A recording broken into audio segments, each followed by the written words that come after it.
Hello everyone, this is Priya and welcome to Think Numerical. Let's grow together and share knowledge. Fundamental operations on algebraic expression, ये जो series है इसमें 3 parts होंगे। जो first part है उसमें हम लोग एल्जेब्रिक एक्सप्रेशन जो आपने ऑलरेडी पढ़ चुके हैं उसके बारे में थोड़ा बेसिक्स करेंगे। सेकेंड पार्ट में addition and subtraction of algebraic expressions कैसे होता है वो देखेंगे एंड थर्ड पार्ट में मल्टीप्लिकेशन और डिविजन देखेंगे। इस वीडियो में हम लोग कॉन्स्टेंट्स क्या होता है, वेरिएबल्स क्या होता है, terms, like terms, unlike terms, coefficients क्या होते हैं, फिर एल्जेब्रिक एक्सप्रेशन क्या होता है, फिर एल्जेब्रिक एक्सप्रेशन के कुछ टाइप्स देखेंगे और फिर polynomials and degree of polynomials भी सीखेंगे इस वीडियो में। लास्ट में उसी से रिलेटेड कुछ क्वेश्चंस भी सॉल्व करेंगे।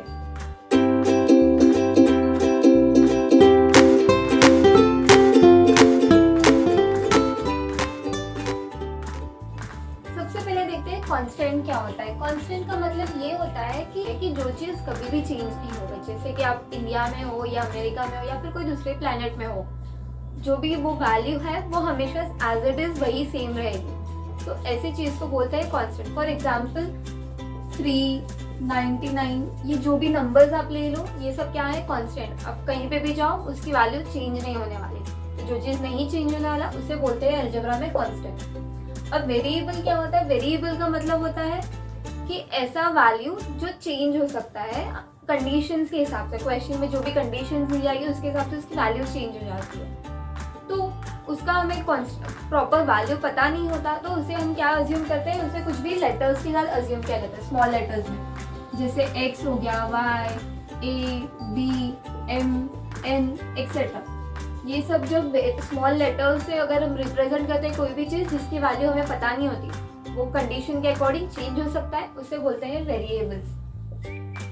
नेक्स्ट आता है टर्म। टर्म क्या होता है? अलजेब्रा में ये जो कांस्टेंट और वेरिएबल्स है इसको मिलाकर कुछ हम टर्म्स बनाते हैं। टर्म्स का मतलब वो जो कांस्टेंट्स होंगे, सिर्फ कांस्टेंट मिला के, 2 कांस्टेंट्स मिला के आप एक टर्म हो सकता है, या फिर सिर्फ वेरिएबल्स मिला के टर्म्स हो सकते हैं, या फिर एक कॉम्बिनेशन होगा वेरिएबल और कांस्टेंट दोनों का, वो बन जाता है टर्म। टर्म में जो भी लेटर्स या फिर नंबर्स होंगे जैसे कि कांस्टेंट वेरिएबल्स होंगे वो सिर्फ मल्टीप्लिकेशन या डिवीजन मतलब अपॉन के फॉर्म में, न्यूमरेटर डिनोमिनेटर के फॉर्म में ही होंगे।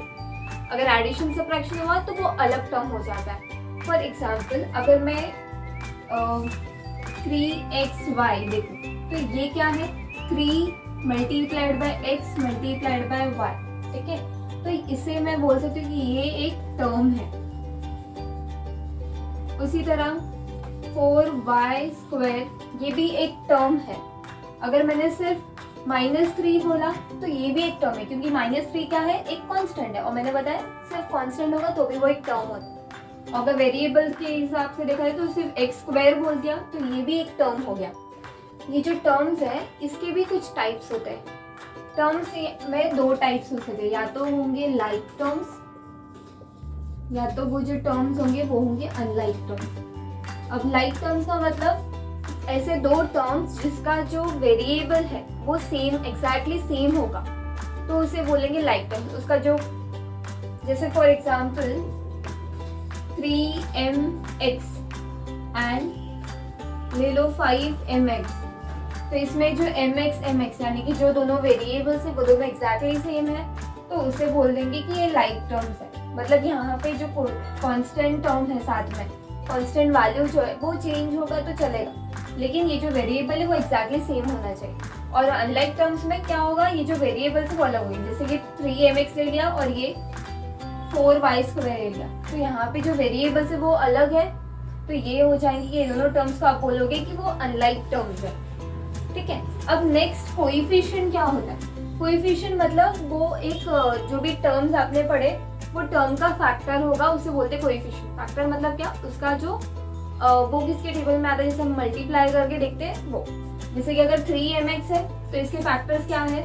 3 है, m है, x है, ठीक है। तो अगर मुझे इसमें फाइंड करना है कि ये जो x वेरिएबल है इसका कोएफिशिएंट क्या होगा, तो मतलब मैं क्या करूंगी? x को हटा के ये टर्म के अंदर जो भी चीज बच रहा है, या तो वेरिएबल बच रहा है या तो कांस्टेंट बच रहा है, वो दोनों हो जाएगा उसका कोएफिशिएंट। तो अगर मैंने x का कोएफिशिएंट पूछा तो क्या बोलोगे 3m। और अगर उसी वजह से अगर मैंने पूछा mx का कोएफिशिएंट क्या है तो वहां पे आएगा आंसर 3। और अगर मैंने बाय चांस पूछ लिया कि 3mx का कोएफिशिएंट 3mx टर्म में क्या होगा, तो 3 गया, m गया, x गया, सब चले गए, तो क्या बचा, कुछ नहीं, तो कुछ भी नहीं है मतलब 1। तो वहां पे उस केस में कोएफिशिएंट हो जाएगा उसका 1, राइट। अगर मैंने ये पूछा कि 4y², इसमें कोएफिशिएंट ऑफ y², मतलब ये जो y² है उसका कोएफिशिएंट क्या है, तो y² पे छोड़ के जो भी टर्म में बच रहा है, क्या बच रहा है, 4 बच रहा है। तो 4 is the coefficient of y² in the term 4y²। Expression है, अलजेब्रिक एक्सप्रेशन का मतलब ऐसा वो एक कॉम्बिनेशन होगा 2-3 टर्म्स का, या फिर एक टर्म होगा, 2 टर्म्स, कितने भी टर्म्स का एक कॉम्बिनेशन जैसा होता है। और वो जो टर्म्स है वो एक दूसरे से सेपरेट होते हैं, या तो एडिशन या तो सब्ट्रैक्शन साइन के साथ। फॉर एग्जाम्पल 3x² + 2y, ये क्या हो गया, इसे बोलेंगे हम अलजेब्रिक एक्सप्रेशन। अलजेब्रिक एक्सप्रेशन यानी कि यहाँ पे 2 टर्म्स है, 3x² एक टर्म है, 2y एक टर्म है, दोनों को मैंने सेपरेट कर दिया with addition sign in between, तो ये पूरा बन जाएगा अलजेब्रिक एक्सप्रेशन। तब ये मैंने इसको ऐड क्यों नहीं किया, तो फॉर एग्जाम्पल अगर जैसे मेरे पास है ये चीज, इसको मैं क्या बोलूंगी, ये है 2 triangles, right. Similarly if I have this, ये क्या है, बॉल प्लस बॉल, मतलब 3 बॉल्स है मेरे पास, तो मैं इसको ऐड करके बोल दूंगी कि 3 बॉल्स है, राइट। तो लेकिन अगर मेरे पास ये चीज है, मेरे पास 2 ट्रायंगल्स भी है, 3 बॉल्स भी है एट वन टाइम, तो मैं क्या ऐसे बोल सकती हूँ कि मेरे पास टोटल 5 ट्रायंगल्स है या 5 बॉल्स है, नहीं, ऐसे नहीं बोल सकते। क्यों, क्योंकि ट्रायंगल्स और बॉल्स दोनों अलग कंप्लीट डिफरेंट चीज है, तो मैं उनको ऐड नहीं कर सकती। उसी वे में यहाँ पे ये जो अलग अलग वेरिएबल्स है वो भी ऐड नहीं होते, तो ये सिर्फ इतना बन जाता है आपका अलजेब्रिक एक्सप्रेशन, राइट। तो अलजेब्रिक एक्सप्रेशन का मतलब क्या होता है, ये कॉम्बिनेशन है, ऐसा कॉम्बिनेशन जिसमें या तो सिर्फ कांस्टेंट होगा, या तो सिर्फ वेरिएबल होगा, या फिर एक मिक्सचर जैसा होगा, कॉम्बिनेशन होगा कांस्टेंट वेरिएबल्स का, जैसे कि मतलब टर्म्स होंगे इन शॉर्ट, राइट। और वो जितने भी टर्म्स है वो एडिशन या सब्ट्रैक्शन साइन से सेपरेटेड होंगे। एक और एग्जांपल देखते हैं, 3xy + 2/3m², राइट। तो ये क्या है, ये भी एक अलजेब्रिक एक्सप्रेशन है, यहाँ पे भी 2 टर्म्स है, ठीक है। ये जो अलजेब्रिक एक्सप्रेशन है इसमें भी 2 टर्म्स है, और 2 टर्म्स में ये जो 3 और ये 2/3 ये सब क्या है, कॉन्स्टेंट्स है, और यहाँ पे xy और इसमें m क्या है, वेरिएबल है। तो आई होप कांस्टेंट क्या होते हैं, वेरिएबल, टर्म, कोएफिशिएंट क्या होता है, और फिर लास्ट में अलजेब्रिक एक्सप्रेशन क्या होता है, ये क्लियर हो चुका है। अगर ये क्लियर हो चुका है तो अब हम देखते हैं कि अलजेब्रिक एक्सप्रेशन जो है उसके कुछ टाइप्स है। फर्स्ट जो टाइप है अलजेब्रिक एक्सप्रेशन का वो है मोनोमियल। मोनो का मतलब होता है 1, मतलब अगर सिर्फ एक टर्म है उस अलजेब्रिक एक्सप्रेशन में तो ऐसे उसको बोलेंगे कि वो मोनोमियल है। That algebraic expression is called as a monomial. For example 3x 9m, ये सब क्या है, मोनोमियल। फिर सेकेंड जो टाइप है वो होता है binomial. What is binomial? Bi मतलब 2। तो अगर अलजेब्रिक एक्सप्रेशन जिसमें 2 टर्म्स इन्वॉल्व है तो ऐसे अलजेब्रिक एक्सप्रेशन को बोलते हैं binomial. For example 2x + y या फिर 3a + 2। तो यहाँ पे क्या प्लस साइन है, मतलब ये 2 डिफरेंट सेपरेट टर्म्स है और 2 टर्म्स है, राइट, दोनों केस में। तो ये दोनों जो एग्जांपल्स है दोनों बाइनोमियल के एग्जांपल्स है। एंड थर्ड टाइप जो है वो है trinomial. What is a trinomial? Try मतलब 3। तो ऐसे अलजेब्रिक एक्सप्रेशन जिसमें 3 टर्म्स है उसे बोलते हैं trinomial. For example m³ + 3m² - 9।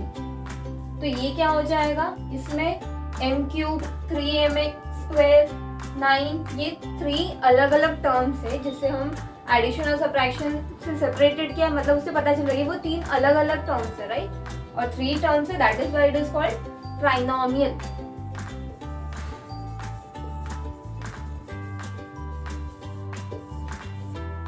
Polynomials अब क्या होता है? पॉलिनोमियल्स मतलब वो एल्जेब्राइक एक्सप्रेशन का ही एक टाइप है।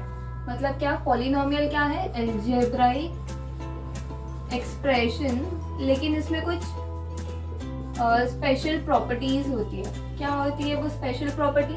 कि वो जो उसके जो भी वेरिएबल्स होंगे उसका पावर जो है, मतलब अगर मैंने यहाँ पे जैसे कि m⁻³ था, तो वो जो उसका m⁻² जो भी पावर है वो नॉन नेगेटिव होना चाहिए। नॉन नेगेटिव मतलब वो नेगेटिव नहीं होना चाहिए, या तो 0 होगा या तो सिर्फ कोई पॉजिटिव वैल्यू होगी, ठीक है। तो वो जो पावर है, power should be non negative. Non negative को अगर दूसरे उसमें देखा जाए, मतलब वो डिनोमिनेटर फॉर्म में नहीं होना चाहिए। मतलब अगर कोई अलजेब्रिक एक्सप्रेशन है उसमें जो वेरिएबल है वो डिनोमिनेटर में हो गया तो वो पॉलिनोमियल नहीं है, ठीक है। तो इसका दूसरे वे में अगर देखा जाए तो वो जो पावर है वो सिर्फ होल नंबर होना चाहिए, यानी कि फ्रैक्शन फॉर्म में नहीं होना चाहिए, और variable should not be in denominator.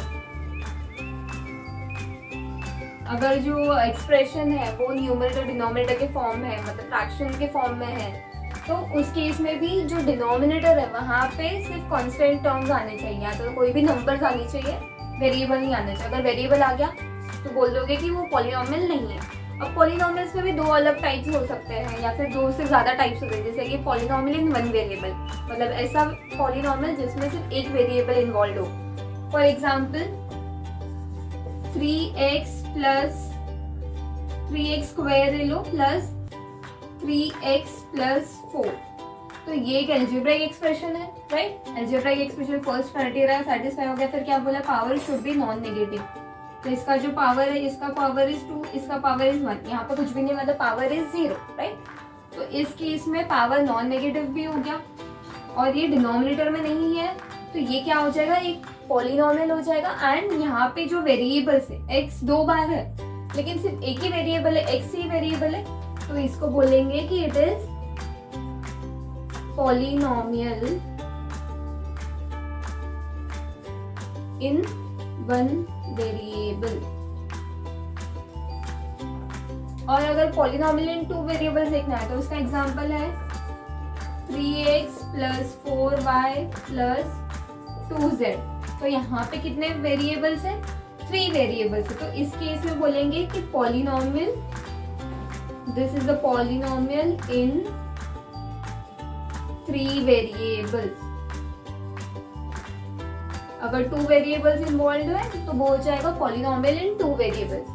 तो अब ये जो टॉपिक्स अभी हमने सीखे, constant, variables, terms, coefficients, algebraic expression के 3 types, monomial, binomial, trinomial, and फिर पॉलिनोमियल क्या होता है वो देखा। अब एक लास्ट टॉपिक जो बचा है ये वीडियो में वो है degree of a polynomial.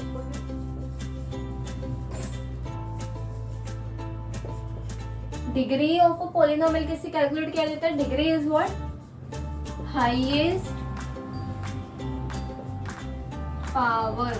Highest power in the given polynomial. तो जो भी पॉलिनोमियल दिया होगा उसमें बहुत सारे टर्म्स हो सकते हैं, बहुत सारे टर्म्स हो गए तो हर एक टर्म में जितने भी वेरिएबल्स है उसका पावर्स अलग हो सकता है। तो वो सबका पावर्स आप देखोगे, नोट डाउन करोगे, उसमें से जो भी हाईएस्ट पावर है वो हो जाएगा डिग्री ऑफ द पॉलिनोमियल। जैसे कि फॉर एग्जांपल ये एग्जांपल ले लेते हैं, यहाँ पे क्या है 3x², तो ये जो फर्स्ट टर्म है इसमें पावर क्या है? x⁻² है, तो इसमें पावर इज 2। यहाँ पे x⁻² कितना है? कुछ भी नहीं है, मतलब 1 है, राइट। तो यहाँ पे पावर इज 1 और यहाँ पे x⁻² नथिंग इज है, मतलब x⁻² 0 होगा, तो इस केस में उसका पावर इज 0। तो ये 3 टर्म्स है, तीनों टर्म्स में से हाईएस्ट वैल्यू कौन सा है? 2। तो ये जो पॉलिनोमियल है, पॉलिनोमियल इन 1 वेरिएबल, इसका डिग्री क्या हो जाएगा, डिग्री विल बी 2। अगर ये केस में देखा जाए तो यहाँ पे क्या है, वेरिएबल पावर इज 1, यहाँ पे y raise to nothing is there so it is also 1, यहाँ पे भी 1। तो इस केस में डिग्री हो जाएगा 1 इटसेल्फ। लेकिन अगर मुझे देखना हो कि पॉलिनॉमियल इन 2 और मोर वेरिएबल्स, तो उस केस में ना एक स्पेशल जैसे कि अगर एक सिंगल टर्म है, वो टर्म के अंदर ही 2 से ज्यादा वेरिएबल्स इन्वॉल्व है। For example 3x² y plus 4x² plus 2। तो यहाँ पे जो फर्स्ट टर्म है इसमें कितने वेरिएबल्स है, 2 वेरिएबल्स है, x और y दोनों वेरिएबल्स। तो इसका पावर कैसे कैलकुलेट करेंगे, दोनों का सेपरेटली पावर कैलकुलेट करो और फिर इसको ऐड करो। तो यहाँ पे x का पावर इज व्हाट 2, y का पावर इज व्हाट 1। तो टोटल ये टर्म का पावर विल बी 3। यहाँ पे कुछ भी नहीं है, यहाँ पे सिर्फ x है, तो x का power is 2 in this case, and यहाँ पे कुछ भी नहीं है मतलब 0।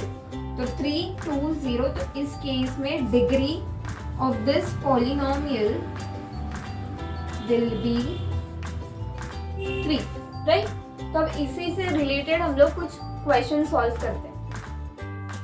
Separate the constants and variables from the following. तो ये जो एक्सप्रेशन थे उसमें से कांस्टेंट्स कौन से, वेरिएबल्स कौन से, वो चेंज करके हटाने। तो हमने क्या पढ़ा था, कांस्टेंट मतलब जो सिर्फ नंबर्स होंगे जिसकी वैल्यू चेंज नहीं हो सकती, एंड वेरिएबल्स में कुछ लेटर्स यानी कि स्मॉल लेटर्स, स्मॉल अल्फाबेट्स भी होंगे, right, that is called as variable. तो यहाँ पे सेपरेट करना है। तो फर्स्ट क्या दिया 7a, इसमें वेरिएबल है a, तो this is what, this is a variable. bc², तो यहाँ पे भी 2 वेरिएबल्स इन्वॉल्व है, तो दिस इज ऑल्सो वेरिएबल। -73, तो -73 एक सिर्फ नंबर है जिसकी वैल्यू कभी भी चेंज नहीं होगा, -73 मतलब -73, राइट। तो ये क्या है, दिस इज अ कांस्टेंट। फिर 16b², यहाँ पे भी वेरिएबल है b, तो ये हो जाएगा वेरिएबल। 49 एक कांस्टेंट नंबर है, तो this is a constant.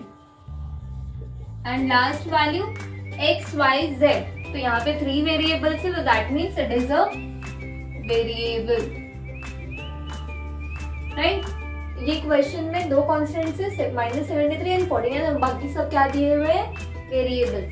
Next question, right the number of terms in each of the following. तो नंबर ऑफ टर्म्स लिखना है। नंबर ऑफ टर्म्स मैंने बताया था कॉम्बिनेशन होगा वेरिएबल्स और कॉन्स्टेंट का, जो मल्टीप्लिकेशन और डिवीजन अगर ऑपरेशन है तो वो एक 1 सिंगल टर्म कंसिडर करेंगे, और अगर एडिशन और सब्ट्रैक्शन साइन से सेपरेटेड है तो वो सेपरेट टर्म होगा, मतलब अलग अलग टर्म्स होंगे, राइट।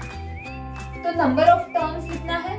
तो फर्स्ट क्वेश्चन है 5/7a raised to 3 plus 6a² - 3। तो यहाँ पे 2 ऑपरेशंस है, addition subtraction, so that means ये 3 टर्म्स होंगे, ये first term, second term, third term. तो नंबर ऑफ टर्म्स का आंसर है इसका 3, right. Second question 6xy² plus 17/19x - 7y plus 3/11। तो यहाँ पे 3 ऑपरेशन है, एडिशन सब्ट्रैक्शन, तो यानी कि ये 4 टर्म्स हो गए, राइट। तो नंबर ऑफ टर्म्स इसका आंसर आ जाएगा 4। नेक्स्ट क्वेश्चन 21, यहाँ पे सिर्फ एक कांस्टेंट है, तो ये है तुम्हारा single term, right. Next question -7xy - 3y²। तो यहाँ पे 2 ऑपरेशंस है, राइट, 2 है, लेकिन ये क्या है -7, ये उसकी साइन है, माइनस की sign, right.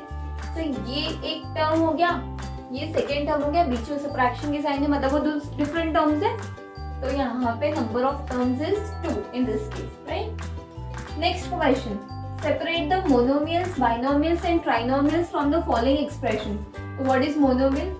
One term is called as monomial, bi is 2 terms, and tri is 3 terms expressions, right? तो फर्स्ट एक्सप्रेशन देखते हैं 7x³ y²। तो यहाँ पे x³ y², 7 ये सब क्या है, बीच में उनकी कुछ भी नहीं है, मतलब वो मल्टीप्लिकेशन की साइन है बीच में, तो this is one single term, तो ये हो जाएगा monomial, right.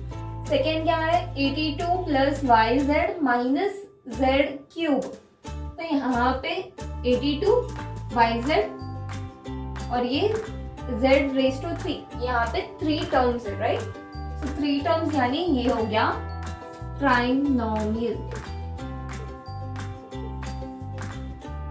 Next question, x raise to 3 that is x cube plus 3a square b, फिर कॉमा मतलब वो अलग टर्म है, तो यहाँ पे कितने टर्म्स है, ये एक टर्म हो गया, बीच में एडिशन की साइन है, मतलब इसके आगे जो है वो दूसरा टर्म होगा और ये दूसरा टर्म, तो यहाँ पे 2 टर्म्स है, 2 टर्म्स यानी वो हो गया binomial. Next 4x divided by 5, मैंने क्या बताया, अगर डिवीजन है इसका मतलब ये कैसा होगा 4x अपॉन 5, तो ये क्या है सिंगल टर्म, सिंगल टर्म यानी ये हो गया मोनोमियल। x माइनस 1, यहाँ पे 2 वेरिएबल्स है, दोनों सेपरेटेड है, सब्ट्रैक्शन साइन से, तो ये हो गया बाइनोमियल दैट इज 2 टर्म्स वाले। फिर नेक्स्ट है y cube minus 7z cube y plus x raise to 4, तो यहाँ पे एडिशन है सब्ट्रैक्शन, सॉरी सब्ट्रैक्शन है एडिशन है, यानी कि first term, second term, third term, 3 terms involved है, that means it is a trinomial. Next last वाला 19x raise to 9 y raise to 10 multiplied by 7xyz minus yz cube divided by 4, तो यहाँ पे 3 operation है, multiplication है, subtraction है, division है, लेकिन मल्टीप्लिकेशन और डिवीजन मतलब क्या, वो एक सिंगल टर्म होगा, राइट। तो ये 19x raise to 9 y raise to 10 multiplied by 7xyz, ये सब क्या होंगे, एक सिंगल टर्म होंगे, माइनस मतलब इसके आगे जो भी होगा वो दूसरा टर्म होगा, yz क्यूब डिवाइड मतलब वो एक सेम टर्म होंगे, डिवाइडेड बाय 4, तो यहाँ पे ये फर्स्ट टर्म, यहाँ पे और ये सेकेंड टर्म, राइट। तो ये एक्सप्रेशन में 2 टर्म्स इन्वॉल्व है, that means it is a binomial. तो अगर ऐसे क्वेश्चन आते एग्जाम में तो क्या करोगे, मोनोमियल लिखोगे, फिर बाइनोमियल लिखोगे, ट्राइनोमियल लिखोगे, मोनोमियल के सामने उसके अक्रॉस जो भी मोनोमियल वाले टर्म्स है, जैसे कि हमने कौन से मिला, ये फर्स्ट वाला this one is the monomial, तो वो उसके अक्रॉस सामने आ जाएगा, फिर वैसे ही बाइनोमियल नीचे, तो next trinomial, okay. Fourth question, in this expression is given 6 upon 13 ab square c cube, then find the coefficient of, तो ये जो एक्सप्रेशन है इसके अंदर हमें कोएफिशिएंट फाइंड करना है, इसका कोएफिशिएंट फाइंड करना है 6 अपॉन 13a, तो मेरा क्या था expression 6 upon 13ab square c cube, तो मैंने क्या बताया, जिसका भी कोएफिशिएंट फाइंड करना होता है वो एक्सप्रेशन में से उसको हटा दो, तो जो भी बाकी बचेगा वो हो जाएगा उसका कोएफिशिएंट, राइट। तो 6 अपॉन 13, तो यहाँ से 6 अपॉन 13 हटा दो और a हटा दो, तो क्या बचा b स्क्वायर c क्यूब, तो ये हो जाएगा इसका coefficient, right.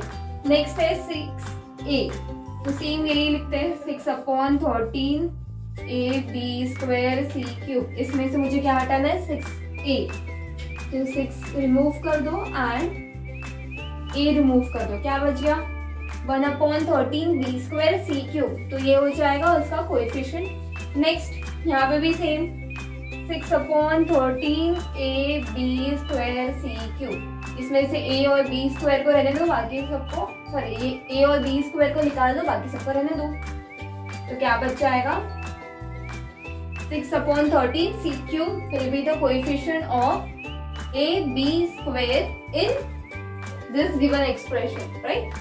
Now b square c cube, तो b square c cube इसको हटा के क्या क्या बच गया 6 upon 13 a, तो इसका coefficient will be 6 upon 13 a. Next 6 upon 13 c cube, 6 upon 13 c cube, तो इसको हटा के बीच में कौन से बच गए दो a b square, तो इसका coefficient will be a b square. Last 6 a b square, तो 6 a b स्क्वायर, इसको हटा के क्या बच गया c स्क्वायर और नीचे डिनोमिनेटर में 13, सो c cube upon 13 will be the coefficient of 6ab square in the expression 6 upon 13 ab square c cube, right? Write the coefficient of the following. तो अभी यहाँ पे क्या लिखना है, कोएफिशिएंट्स लिखना है और हर एक का अलग अलग एक्सप्रेशन दिया है. तो क्या बोला है, y cube in 7y cube. तो कोएफिशिएंट फाइंड करना है, यानी कि जिसका भी कोएफिशिएंट फाइंड होता है उतना एक्सप्रेशन में से उस चीज को हटा दो तो जो भी बच जाएगा वो उसका कोएफिशिएंट हो जाता है, राइट? तो y cube in 7y cube, तो y क्यूब को हटा दिया तो क्या बच गया, 7. तो इसका आंसर हो जाएगा 7. 7 will be the coefficient. x raise to 4 in 8 x raise to 4 y square. x raise to 4 को हटाने के बाद क्या क्या बच जाता है, 8 y स्क्वायर. तो ये हो जाएगा required coefficient. Next question, x y z इन x square y square z square. तो x square y square z square का मतलब क्या होता है, अगर x स्क्वायर है मतलब x 2 बार है उस एक्सप्रेशन में, y स्क्वायर है मतलब y 2 बार है और z 2 बार है. तो इसको मैं कैसे लिख सकती हूँ, x multiplied by x multiplied by y multiplied by y multiplied by z multiplied by z, right? इसमें से क्या क्या हटाना है, x 1 y 1 z 1. तो x 1 हट गया, y 1 हट गया, z 1 हट गया, क्या बचा, x y z. तो इसका coefficient will be x y z will be the coefficient of x y z in x square y square z square. Similarly, next question, 7y square in 7y cube. तो 7 हट गया, y square in y cube. y cube यानी 3 times मेरे पास 3y थे, उसमें से 2y हट गए, कितने बार बचा y, 1 बार. तो इसका आंसर आ जाएगा only y, right? Next, minus b square. तो यहाँ पे क्या दिया है, -3 माइनस 2ab स्क्वायर. तो अगर आप नोटिस करोगे तो ये यहाँ पे क्या है, 2 टर्म्स इन्वॉल्व है. मतलब ये एक्सप्रेशन कैसा दिया हुआ है, बाइनोमियल दिया. बाइनोमियल में माइनस बी स्क्वायर कहाँ पर है, तो ये सेकेंड टर्म है. तो हम सिर्फ सेकेंड टर्म को कंसिडर करेंगे. सेकेंड टर्म क्या है, this. So that is -2ab square, right? इसमें से मुझे किसका कोएफिशिएंट फाइंड करना है, माइनस बी स्क्वायर. माइनस हटा दो, बी स्क्वायर हटा दो, क्या बच गया, 2a. तो इसका आंसर हो जाएगा 2a, right? Next question, 4xy इन x cube minus 4xy plus x square. तो क्या बताया था, जो भी यहाँ पे भी 3 टर्म्स है, मतलब ये ट्राइनोमियल दिया हुआ है. तो अगर ट्राइनोमियल या फिर कोई भी 2 और मोर देन 2 टर्म्स वाले अगर एक्सप्रेशन दिए होंगे तो वहां पे क्या करेंगे, जो भी बोला है जिसका भी कोएफिशिएंट फाइंड करना है सिर्फ वो वाला टर्म कंसीडर करें. तो 4xy कहाँ पर है, it is in the second क्या है, -4xy. उसमें से -4xy में से अगर मैं 4xy को हटा दूं तो क्या बचेगा, माइनस सिर्फ बचेगा. माइनस अगर कुछ भी नहीं बच रहा है तो क्या लिखोगे, 1. वहां पे उसके फैक्टर 1 भी होगा, राइट? तो इसका आंसर हो जाएगा -1. क्योंकि यहाँ पे माइनस भी उसका साइन भी लेना पड़ेगा, right? Next question, x upon 7 in this. तो यहाँ पे x क्या है, यहाँ पे x रेज़ टू 3 है, मतलब x 3 टाइम्स है, y 1 टाइम है और z 1 टाइम है. और 49 मतलब क्या, 49 can be written as 7 multiplied by 7. 7 7 is 49. उसमें से क्या क्या हटा दो, एक x हटा दो, एक 7 हटा दो, क्या बच गया, x 2 बार बच रहा है तो यानी कि x square by z upon 7, right? ये वाले एक्सप्रेशन में by z in this. So this is what, x y is 2 times and z. तो उसमें से y z हट गया, क्या बच गया, 12xy, right? Next question, separate the following into groups of like terms. तो लाइक टर्म्स देखना है, मतलब क्या, उसमें क्या करते हैं, जो भी टर्म्स दिए होंगे उसका सिर्फ वेरिएबल्स देखते हैं. अगर सेम वेरिएबल है तो वो हो गया एक लाइक टर्म, और अगर सेम वेरिएबल्स नहीं है तो वो हो गया अनलाइक टर्म्स, ठीक है? तो फर्स्ट क्या है, वेरिएबल x y z. तो इसको एक साथ लिख दो, 24xyz, ये एक हो गया. तो नेक्स्ट क्या है, 13a स्क्वायर b स्क्वायर. तो ये तो लाइक टर्म नहीं है तो वो दूसरे कॉलम में डाल देते हैं, 13a square b square. Next 2a² b², तो ये सेम हो गए, वेरिएबल सेम है, x² a² b² a² b², तो ये भी लाइक टर्म हो गया 2a² b²। Next -9a³ b³, तो ये स्क्वायर से तो सेम नहीं हो रहा, मैच नहीं हो रहा है। यहाँ पे a 2 टाइम्स है, यहाँ पे a 3 टाइम्स है, तो ये भी नहीं चलेगा, वेरिएबल सेम होनी चाहिए लेकिन उनका पावर्स भी सेम होना चाहिए। तो ये दोनों क्या है, अनलाइक टर्म्स है, तो इसको मैं अलग से दूसरे रो में लिख देती हूँ, -9a³ b³। नेक्स्ट -13yzx, तो ये क्या है, अगर मैं इसको रीअरेंज करूँ तो मेरे वेरिएबल्स में से x y z, जैसा हमारे पास एक रो है फर्स्ट वाला, तो ये इसके साथ आ जाएगा -13yzx, this two will be the like terms. Next 24b² a², तो इसको रीअरेंज करके क्या हो जाएगा 24a² b², ऐसा रो है हमारे पास सेकेंड वाला, तो 24b² a², इसका लाइक टर्म्स हो गया। लास्ट 7/13 a³ b³, तो यहाँ पे इसके बाद आ जाएगा 7/13 a³ b³, तो x y z वाले लाइक टर्म्स हो गए। तो सेकेंड में कौन सा है, a² b² वाले सब है, एंड थर्ड में a³ b³ वाले, तो हमारे पास लाइक टर्म्स के 3 pairs बने। Which of the following algebraic expressions are polynomials? If so, find their degree. तो यहाँ पे क्वेश्चन में algebraic expressions दिए हैं, हमें फाइंड करना है कि वो algebraic expressions polynomials है या नहीं। तो polynomials कैसे पता चलता है, उसका पावर होल नंबर होना चाहिए, राइट, और वो जो वेरिएबल है वो डिनोमिनेटर में नहीं होना चाहिए, right.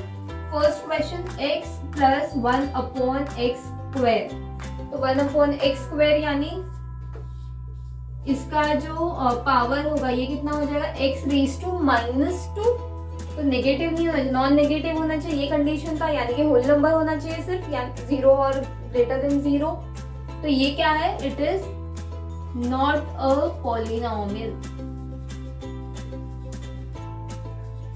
Next question y - 5y⁴ + y³, तो यहाँ पे जितने भी सबके पावर से अगर देखेंगे, इसका पावर इज 1, इसका पावर इज 4, इसका पावर इज 3, तो ये तीनों होल नंबर्स है, तो that means it is a polynomial. और अगर पॉलिनोमियल है तो उसका डिग्री भी फाइंड करना है।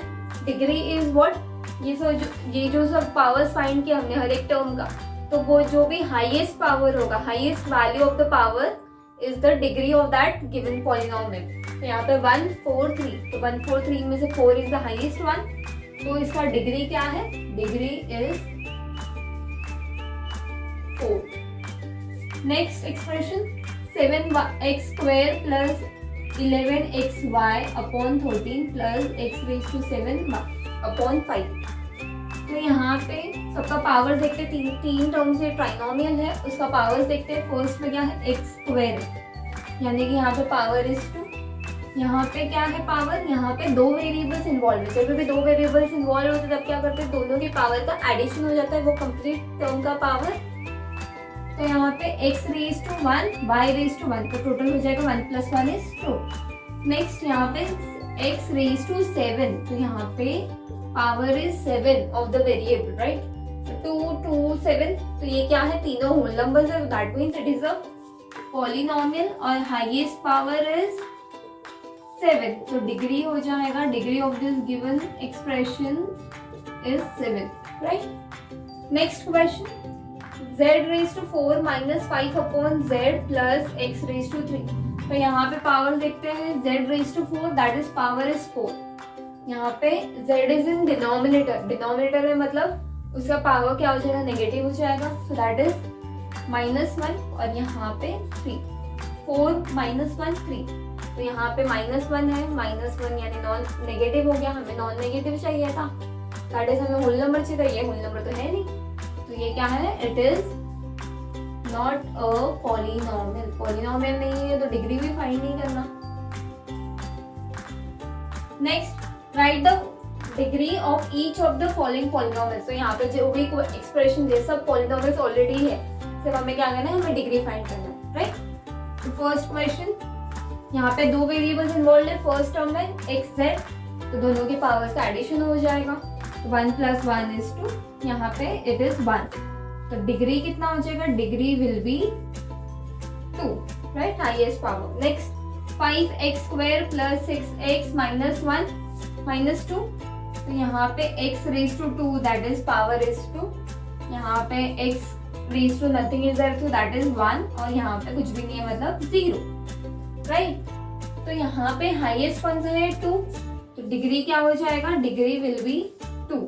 नेक्स्ट x⁻7y + 29, तो यहाँ पे फर्स्ट टर्म में दो वेरिएबल्स इन्वॉल्व है, तो यानी कि पावर का क्या होगा, हो जाएगा एडिशन, 7 और y के पास कुछ भी नहीं मतलब 1 होगा, वो 7 + 1 is 8, और यहाँ पे कोई भी वेरिएबल नहीं है, तो यहाँ पे पावर हो जाएगा 0, तो 8 और 0 में से 8 इज हाईएस्ट वन, तो डिग्री हो जाएगा 8।